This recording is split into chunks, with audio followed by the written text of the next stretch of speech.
شروع کریے.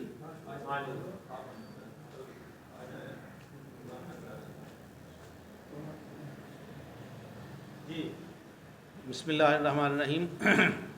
سب سے پہلے میں اپنے صحافی دوستوں کا شکریہ ادا کرتا ہوں کہ انہوں نے بہت ہی شارٹ نوٹس پہ اس پریس کانفرنس میں تشریف لائے ہیں اور ہماری درخواست پہ انہوں نے لبیک کہا ہے. آپ دوست پہلے بھی ہمارے ساتھ اسی طرح سے تعاون کرتے ہیں. اب بھی میں آپ کا ممنون و مشکور ہوں کہ آپ ہماری دعوت پر تشریف لائے. آج کی یہ پریس کانفرنس جو ہے کراچی کے حالات کے حوالے سے ہے، تو اس میں ذرا تھوڑا سا پس منظر بھی جو ہے وہ بتانا چاہوں گا کہ کراچی ایک وقت میں جو ہے وہ جماعت اسلامی کا جو ہے وہ گڑھ سمجھا جاتا تھا، اور اس کے علاوہ دیگر مذہبی طاقتیں بھی جو ہیں وہ ایک وہاں بڑی طاقت میں موجود تھیں. لیکن چونکہ ہمارا اسٹیبلشمنٹ جو ہے وہ ایک سیکولر ذہن رکھتی ہے، تو ان کی ہمیشہ سے کوشش رہی کہ یہ کراچی جو ایک بہت بڑا شہر ہے اور ایک بہت بڑا مرکز ہے، تو وہاں مذہبی اس کی شناخت نہیں ہونی چاہیے.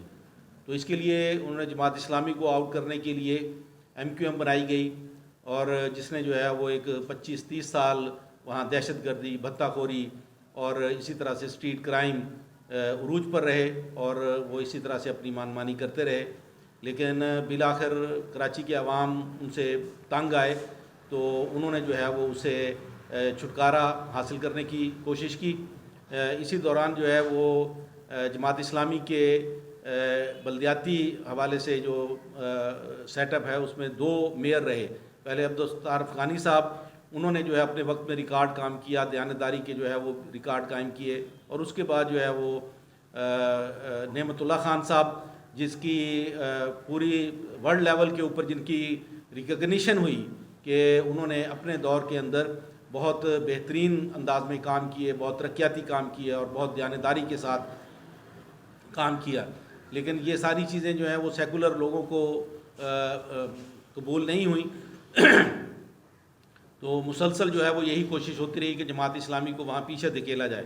لیکن جب سے جو ہے وہ حافظ نعیم الرحمن صاحب جماعت اسلامی کراچی کے امیر بنے، تو انہوں نے ایک نئے انداز سے جماعت اسلامی کو وہاں متعارف کرایا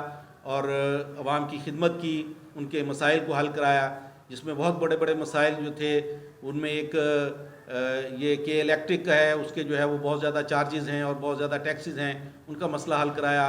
یہ اپنا یہ ملک ریاض نے بہت سے لوگوں کی جو ہے وہ اس پہ پیسے کو انہوں نے بحری اکاؤنٹ کے بہانے سے انہوں نے دبائے ہوئے تھے پیسے، وہ پیسے لوگوں کو دلوائے. نسلہ ٹاور کا مسئلہ آیا، وہ انہوں نے اس کو بہت زیادہ اٹھایا. اور اسی طرح سے اور بہت سے جو مسائل تھے، یہ بلدیاتی حوالے سے بھی انہوں نے ایک بہت بڑا جد و جہد کی، اور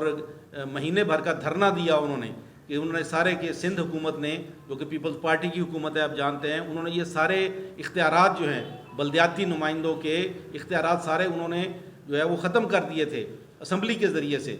کیونکہ وہ جانتے تھے کہ پیپلز پارٹی جو ہے وہ اس میں بلدیاتی انتخابات کے ذریعے سے وہ پاور میں نہیں آ سکتی.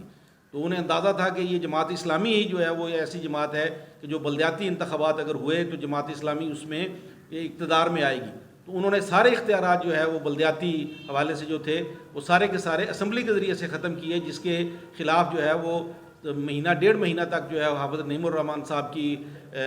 اس میں انہوں نے دھرنا دیا، اور اس کے بعد جو ہے وہ یہ ساری چیزیں ریورس ہوئیں.